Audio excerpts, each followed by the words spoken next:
રાપર તાલુકાના સુખપર અને માખેલની પેટા કેનાલમાં પાણી છોડવામાં આવતાની સાથે કેનાલના ભ્રષ્ટાચારના પોપડા ખર્યા અને ખેડૂતોના ઊભા પાકમાં પાણી ઘૂસી જતા આખરે પાકને પારાવાર નુકસાન થયું છે। બિસ્માર કેનાલમાં પાણી છોડવાનું મકસદ શું તે સવાલ ચર્ચાઈ રહ્યો છે।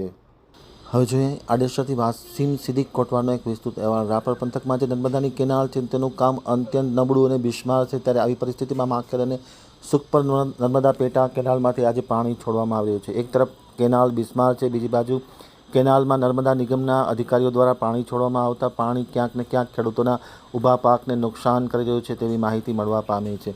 સૌથી અગત્યની વાત એ છે કે જ્યારે પાણી છોડવામાં આવ્યું છે ત્યારે કેનાલમાં ગાબડા પડ્યા છે। કેનાલનું કામ નબળું હોવાના કારણે ગાબડા પડી રહ્યા છે અને પાણીનું જે ફોર્સ છે એ કેનાલ સહન કરી શકતી નથી।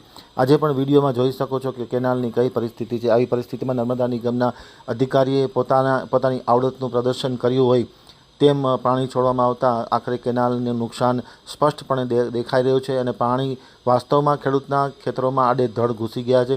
પરિણામે ઊભા પાકને પણ પારાવાર નુકસાન થયું છે। આ બાબતે ખેડૂતોએ અવારનવાર નર્મદા નિગમના અધિકારીઓને રજૂઆત કરવા છતાં કોઈપણ પ્રકારની વ્યવસ્થા થઈ નથી અને આખરે આ કેનાલમાંથી રિપેર કર્યા વગર, મરામત કર્યા વગર જે પાણી છોડવામાં આવ્યું છે તેને લઈને પાકને પારાવાર નુકસાની થઈ છે। ખેડૂતોને મોટું આર્થિક નુકસાન થયું છે।